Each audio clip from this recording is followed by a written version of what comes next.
My name is Gabriella Marcelino, a third-year strategic management student at the University of Derby.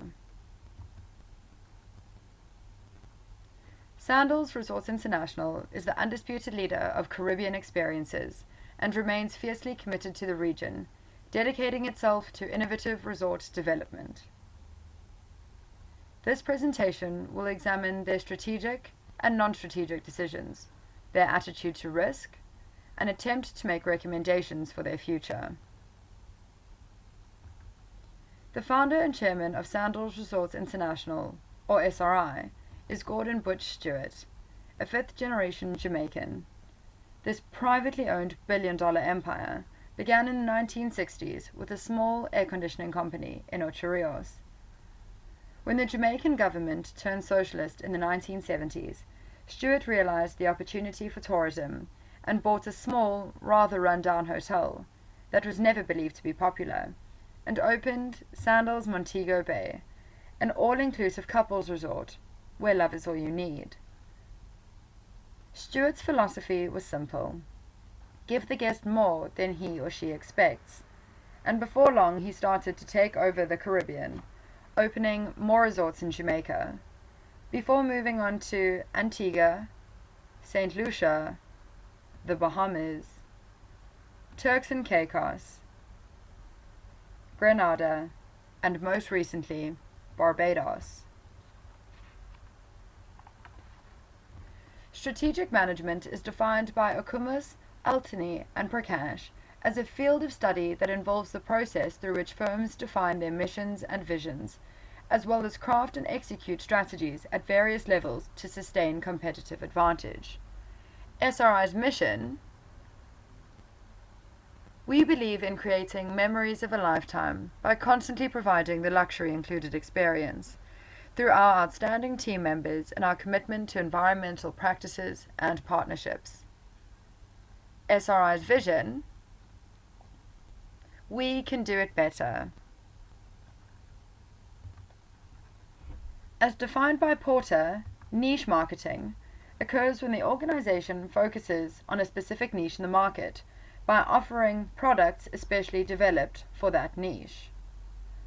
With the success of the 1981 Montego Bay property, Stewart opened Sandals Carlisle in 1985 and Sandals Royal Caribbean in 1986, both along Montego Bay's beachfront.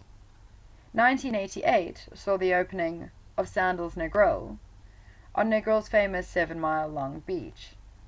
1989, Stewart went back to his hometown to open Sandals Ocho Rios, which now stands as Sandals Grand Riviera. Broadening their horizons, SRI opened in St. John's, Antigua in 1991 with Sandals Antigua. Still broadening, 1993 saw Sandals Regency Le Toc in Castries, St. Lucia, and in the same location again, Sandals Highland in 1994. The Bahamas joined the SRI family in 1996 with Sandals Royal Bahamian in Nassau, New Providence. Expansion took place internally and multinationally for SRI, as defined by Lynch's expansion method matrix. Stewart realized his valued couples were beginning to start families and therefore could not return to his resorts, so he created Beaches, an all-inclusive family resort for everyone, which was first opened in 1997 in Negril as Beaches Negril, as well as opening in a new location, Beaches Turks and Caicos, in the proudly joint island cluster. 2001 was a big year for Stewart's hometown of Ocho Rios, opening Sandals Royal Plantation and Beaches Ocho Rios. 2002 went back to St. Lucia to open Sandals Grand St. Lucian. 2005 opened Sandals White House in the same location as resort title.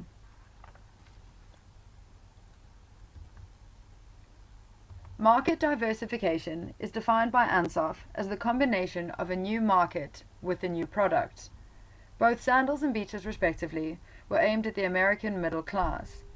Stewart saw the opportunity to add even more luxury, and not to mention opulence, to the Caribbean vacation. So he opened Foul Key in the outer islands of the Exuma Keys in the Bahamas in 2007. Stewart then remembered those who originally supported his flagship resort and how they could no longer afford his prices, so he went back to basics and opened Ground Pineapple in Negril, and then again in Antigua, both in 2008. This added what is advertised by Ground Pineapple as great affordable family locations, before opening the most ostentatious of them all, Your Jamaican Villas, also in 2008. These opened Stewart family homes to friends and industry colleagues, not to mention those willing to pay such prices. 2010 added Sandals Emerald Bay in Great Exuma, the Bahamas, to the long list of aforementioned resorts. SRI are still to open in St. George's, Grenada, with Sandals Resort Grenada, and not to mention Sandals Barbados. Corporate social responsibility is defined by Johnson, Whittington and Scholes as the commitment of an organization to behave ethically and contribute to economic development. SRI has 3 philanthropic brands, as explained by Sandals Luxury Included Vacations, for each resort to help surrounding areas, including schools and communities. This was formalized by the creation of Sandals Foundation in 2009 to cover 5 bases: health, safety, environmental concern, community, and opportunity. Sandals Earthguard covers the buzzword of going green. And finally, Sandals Corporate University allows employees to start or continue a formal education. Operations management, as a non-strategic decision, is defined by Greasley as the management of the processes that produce or deliver goods and services.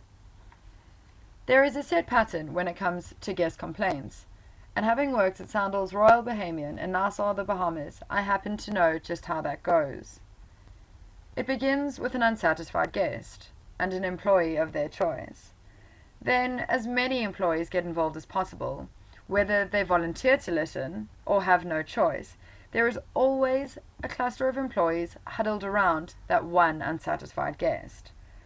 As soon as there is a sigh of silence, the most senior employee steps up to see what they can do, and before the dust settles, they are off to the food and beverage department, because more often than not, the complaint is about not being able to eat at all of the 10 advertised restaurants. If the trusty food and beverage staff cannot manipulate the reservation book to squeeze them in for dinner, that senior employee moves on to housekeeping, to organize a special turn-down or a bubble bath and a handwritten apology to ease the pain, hoping to satisfy the guest. This substantiates Greasley's theory of following various steps to accomplish a process. He continues, people involved in operations participate in a wide variety of decision areas, which is demonstrated in the given example. Risk is defined by Ramsbottom in 2 parts: macro business, which is beyond control of the organization, and micro business, which is within control of the organization. SRI's macro risk would be the government policies of the various countries they open resorts in, the exchange rate of respective currencies, country heritage, culture, and practices, potential lack of technology, legal practices in each country, and finally each country's natural environment. Presumably things got a little easier as the Stewart name became more of a household name in the Caribbean. SRI's micro-risk can be seen in the positive attributes. Their ever-popular returning guest loyalty program, Sandals Select Rewards, which promotes benefits and added luxuries such as returning guest dinner, held every Wednesday, which allows guests to get to know SRI employees on a more personal level. Micro-risk is also seen in the opportunities taken to create each of the 5 diverse brands and their respective resorts that all fall under the umbrella of SRI. SRI's risk appetite was, 32 years ago, and still is very hearty, as evident by the ever-developing billion-dollar organization.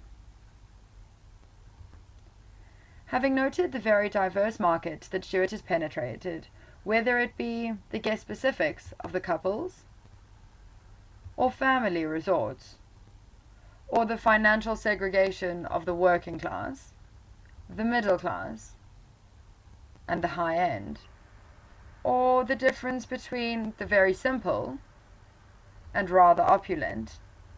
It could be thought that Stewart has covered all of his bases, but something says SRI isn't going to stop expanding. Ansoff, as previously referred to in market diversification, now explains product development as an existing market and a new product. An example of this kind of recommendation is to separate adults so that specific resorts target various ages, to avoid comment cards filled with complaints about the amount of tea tastings as opposed to rum sampling. The second example of Ansoff's product development is a concept that allows you to experience more than one resort at a time. For example, visiting Sandals Resort and experiencing Rick's Cafe, a traditional Jamaican bar in the West End Cliffs and a compulsory 30-foot jump into the ocean, and then going on to Sandals Grand Riviera and experiencing the Dunn's River Falls, 180 feet of cool waters and forest crevices to get lost in. Having looked at SRI's strategic decisions, niche marketing, expansion, market diversification, and corporate social responsibility, their non-strategic decisions of handling guest complaints, and their attitude to risk, both macro and micro, and finally having made possible recommendations for their future through further market diversification, it is clear that the past 32 years show that as an organization, SRI have been and continue to be very successful. All references used in this presentation appear on the following 2 slides.